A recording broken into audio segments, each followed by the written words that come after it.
I didn't move to Pine Hollow for the people. I moved for the land. 27 acres of hilly, sun-drenched soil, rich, dark, and untouched. The old barn needed work, the fencing sagged in places, but I didn't care. I had hands, tools, and time. What I didn't have or want was interference. That's why I bought a property grandfathered outside the authority of the local HOA. Karen Bishop didn't see it that way. She introduced herself the day I moved in. Clipboard in one hand, sparkling water in the other. Her smile was painted on, bright but brittle, like it might crack if she actually meant it. "Welcome to Pine Hollow Estates," she chirped. "I'm Karen, HOA president and neighborhood liaison." "Not part of the HOA," I replied, shouldering a crate from my truck. She blinked. "Oh, technically you are. Your property line touches the community road. That gives you shared visual impact and under our guidelines." "I'm not under your guidelines. The deed's clear." She frowned, then smiled tighter. "Well, still, we expect all residents to uphold a certain standard, especially where visibility is concerned." That was Karen, polite threats wrapped in bylaws and lavender perfume. I kept to myself after that. Built my chicken coop, raised a small greenhouse, repaired the root cellar beneath the barn, an old stone bunker that stayed cool even in the worst heat. Perfect for storing produce and preserves. It was out of sight from the road, but not from Karen's telescope-like scrutiny. She hated everything about my place. My compost bins, my solar panels, my rain barrels. She called them eye pollution. Left me notes, laminated, color-coded, on my gate, reminding me of neighborhood cohesion. Once, she even reported my rooster to animal control for crowing too early. But I didn't budge. I didn't yell, didn't confront. I let her play petty tyrant while I tended my land. Still, I noticed strange things. A sack of potatoes a little lighter than I remembered. A sealed jar of pickles gone from the shelf. At first, I blamed my own memory. Maybe I miscounted. Maybe I moved things and forgot. Farming's tiring work. Then one morning, I found the cellar door open.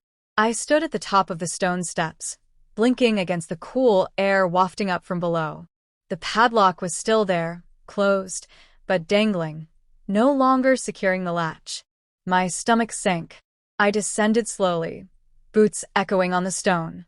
The cellar was dim but orderly. Shelves lined with labeled jars, baskets of root vegetables tucked in corners. Nothing looked destroyed, but several jars were missing. A crate had been opened and half emptied. And there, on the floor, a footprint. Small, narrow, dusty. I didn't need a DNA test to know who it belonged to. I changed the lock that day, reinforced the latch, and installed a motion-activated trail cam hidden in the rafters above the barn door. I told no one. I waited. 3 days later, I passed Karen on the road. She was pruning her manicured roses in white gloves, humming tunelessly. "I heard you're having problems with pests," she called out sweetly. I paused. "What kind of pests?" She snipped a blossom and glanced at me. "Oh, you know, the sort that get into places they shouldn't. Maybe you should keep your property better secured." That night, I didn't sleep. I watched the camera feed, checking every motion ping with the patience of a man baiting a trap. And then on the 5th night, it happened. 1:17 a.m. The feed lit up. A hooded figure crept along the side of the barn, flashlight flickering. She wore gloves, moved with a casual confidence that only comes from practice. I watched her crouch at the root cellar, produce a thin tool, and pop the new lock in under 60 seconds. Then she disappeared into the darkness below. I stared at the screen, anger slow boiling into something harder, heavier. She wasn't just nosy. She was stealing from me. And she had no idea what was coming next. I didn't go in after her. Not yet. I stood in the dark, watching the cellar door she'd slipped into without hesitation. She wasn't afraid. She'd done it before. That casual walk, the confidence in her hands as she picked the lock, it all pointed to a woman who thought the rules didn't apply to her. Or worse, that she made the rules. And maybe, in her little kingdom of Pine Hollow, she did. But my land wasn't her kingdom. I drove back to the house, silent and steady, heart pounding not with panic, but with purpose. I grabbed the thick steel bar I kept in the shed, an old piece of farm equipment I'd once used to brace barn doors during a storm, and slid it into the truck bed. Then I drove back to the cellar, killed the headlights, and got out. No sounds. No lights from below. Just the faint scent of stone and earth drifting up from the cellar mouth. With one hard motion, I slammed the twin doors shut. There was a muffled thud from inside. I dropped the bar across the latches, locking them from the outside. A pause. Then the banging started. "Hey," her voice echoed, tinny and high-pitched through the cellar doors. "Hey, let me out of here." I didn't answer. I sat on an overturned bucket by the barn, pulled out my phone, and opened the live feed. The trail cam had a clear shot of her entering. That was all the proof I needed. "You can't do this," she shrieked. I leaned back against the barn wall, still not answering. Let her panic. Let her sweat. "You're going to regret this," she barked. "This is unlawful detainment." I was checking for health hazards while pocketing my canned peaches. I muttered under my breath. I called the sheriff. Told him everything about the broken locks, the theft, the camera footage, the footprint. The dispatcher on the line was calm, but I could hear the amusement tucked behind her questions. "You say she's currently locked in the cellar?" "Yes." "You sure she's not hurt?" "She's yelling. Loudly." "We'll send someone out." By the time I hung up, Karen had changed tactics. The yelling had stopped. Now her voice came softer, desperate. "Please. I have low blood sugar. I could faint. It's freezing down here. It's 52 degrees year-round." I called out finally. "Great for storing food. Not bad for people, either." "Why are you doing this?" she whimpered. I could ask you the same thing. Another silence. Then, I just wanted to check. You don't have a permit for food storage. That can attract rodents. I keep it cleaner than your HOA clubhouse. And I'm not under your regulations." Her tone snapped back. "We'll see what the court says when I sue you. You broke in. On camera. With stolen goods in hand." She didn't answer that one. 15 minutes later, I heard tires on gravel. A sheriff's cruiser rolled up, followed by a second. 2 deputies got out, calm but alert. One tapped the steel bar. The other looked at me. "She's still inside?" "Yep." He raised an eyebrow. "You lock her in there?" "She broke in. 3rd time this month. I've got footage." "Show me." I handed him my phone. He watched the feed, Karen prying open the lock, slipping inside, casual as a neighbor checking the mail. "Well," he said after a beat, "this might be the easiest arrest I've made all year." They knocked once, loudly. "Karen Bishop, step up to the door." Hands visible. She protested, of course. Yelled something about being a civic officer. One deputy rolled his eyes and slid the bar free. She stumbled out of the cellar, disheveled, hair matted with cellar dust, blouse stained from brushing past a crate of onions. She looked less like a queen and more like a raccoon caught in a crawl space. "You're making a mistake," she hissed. The deputy held up my phone. "We've got the footage. And your HOA privileges don't cover burglary." She froze. Then, as they led her to the cruiser, she whipped her head toward me. "This isn't over," she snarled. I didn't answer. Because she was right. It wasn't over. It was just beginning. The sheriff's cruiser pulled away with Karen's wailing in the back, but her last words lingered like a bitter aftertaste. "This isn't over." I watched the car disappear down the road, its red and blue lights fading into the distance. A heavy silence settled over the property. The barn stood stoic in the dusk light, the same as it always had been. Yet somehow everything felt different. I couldn't quite shake the feeling that Karen's arrest wasn't the end of things. It wasn't even the beginning. There were too many ways she could retaliate. She didn't strike me as the type to give up easily. In fact, Karen didn't lose. She punished. And I had a sinking feeling that I was about to feel the weight of that punishment. The following morning, I found out just how right I was. I hadn't even finished my breakfast when a letter arrived. I could hear the postman's truck fade into the distance as I opened it. The envelope was stiff, the paper thick, official. Pine Hollow Homeowners Association. I read the letter slowly, letting the words sink in. Apparently, Karen had made her own calls. She'd filed a grievance. Not just against me, but against my property. My entire property. Under a rarely invoked clause about non-compliant agricultural storage.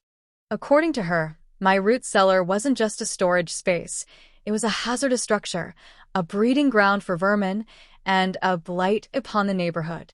She'd invoked HOA authority to demand that I remove the cellar immediately. The letter threatened fines, legal action, and potential eviction from the entire Pine Hollow community. I stood there holding the letter, disbelief curling in my stomach like a storm cloud. Karen had gone this far before, but this wasn't just a petty neighborhood squabble. This was war. I dropped the letter onto the kitchen table and walked outside, the letter still heavy in my hand.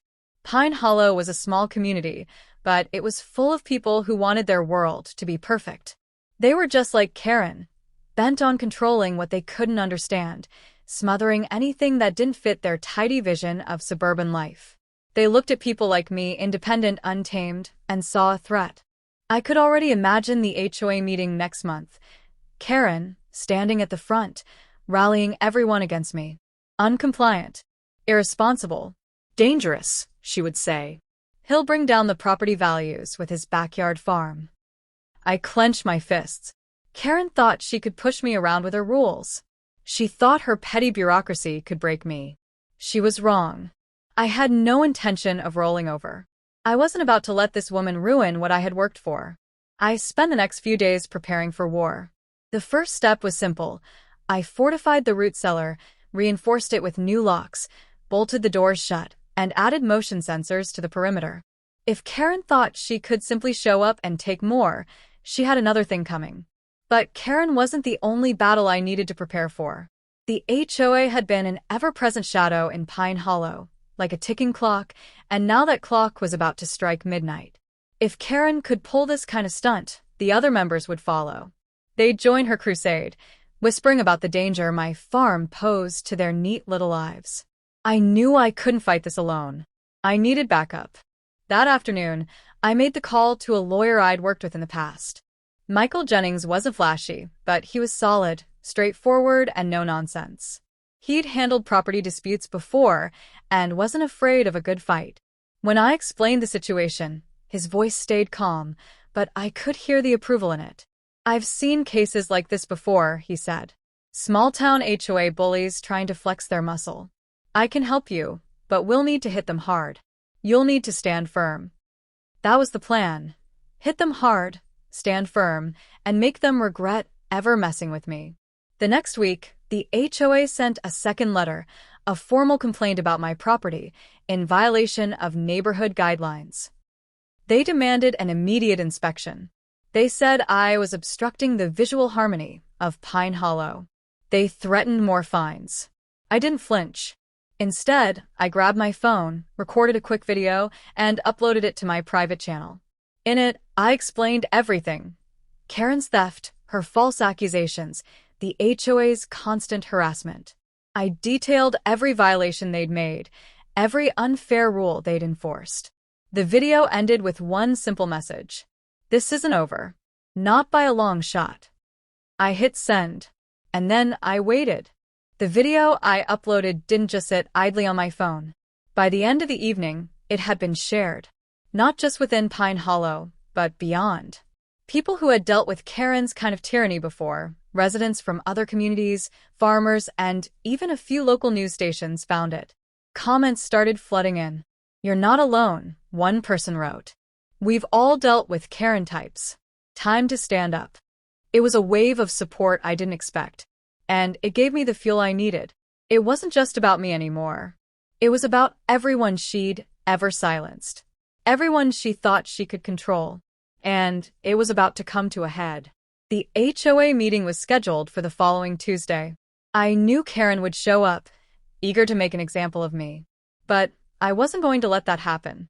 I'd spent the last few days rallying support, gathering statements from people who had been wronged by her in the past. I had evidence, too. Videos of Karen's harassment, the thefts, and even recordings of her threatening messages. All of it went into a file that I handed over to my lawyer. We were ready for battle. But nothing could prepare me for the moment I walked into that HOA meeting. The room was packed, as expected. There were the usual faces, people who kept their lawns neat and their opinions tighter. But there were also unfamiliar ones. Neighbors who'd stayed quiet until now. People who had finally found their voice. Karen was already at the front, her eyes cold and calculating. She wore her usual smug expression, confident that she would crush me in front of everyone. As she spoke, her voice high and self-assured, she painted me as the villain. She called me irresponsible and outsider, who didn't respect the values of Pine Hollow. But I wasn't listening to her anymore. I stood up, motioned for silence, and then spoke. I don't need to make excuses for my farm. I don't need to explain why I built a root cellar or why I grow my food here. It's none of your business. I let that hang in the air. The room went still. People were watching. Karen shifted uncomfortably. I've got something far more interesting to share, I continued, pulling out a folder thick with evidence. What Karen doesn't want you to know is that her actions aren't just about bylaws. They're about control and theft. I've got video footage, recorded messages, proof that Karen herself has been stealing from me. A murmur rippled through the room. I played the video. The footage of Karen breaking into my root cellar, picking locks, and pocketing jars of produce. I watched as her face turned crimson, but I didn't let up. I showed them the messages where she'd threatened to have my farm shut down for violations that didn't even exist. The room began to turn. The quiet murmurs grew louder, a low rumble of dissent against Karen. People shifted in their seats, and even a few who had always stayed neutral leaned forward, eyes narrowed. Karen tried to speak over me. That's a lie. This is all fabricated. But the crowd wasn't having it. A woman in the back stood up, voice steady but loud. We've all seen it. You've been harassing him for months. This isn't about rules. It's about you. More voices joined in, some angry, some just tired. They weren't standing with Karen anymore. They were standing with me. I could feel the shift. It was no longer just my battle. It was theirs too. Karen was silent now, her earlier confidence shattered. She fumbled with her notes, but no one was listening. She had no more power here. When it was finally over, the board voted unanimously in my favor. The HOA regulations that Karen had used to harass me were deemed excessive and unreasonable. They agreed to review the guidelines for future complaints, and they issued a formal apology. But even then, I knew this wasn't truly over. Karen wouldn't slink away quietly. She'd regroup, find new ways to get under my skin. But the difference now was that she didn't have the upper hand. As I walked out of the meeting, my phone buzzed. It was a text from my lawyer. They'll back off for now, he said. But I'd keep an eye out. This fight isn't finished. I smiled to myself. No, it wasn't finished. But for the first time, I was ready. Karen had spent months trying to push me out of Pine Hollow. But she didn't realize that the very thing she sought to control, my independence, my farm, was the very thing that had sparked a fire in me. And that fire was just beginning to burn. I wasn't going anywhere. And neither was the fight.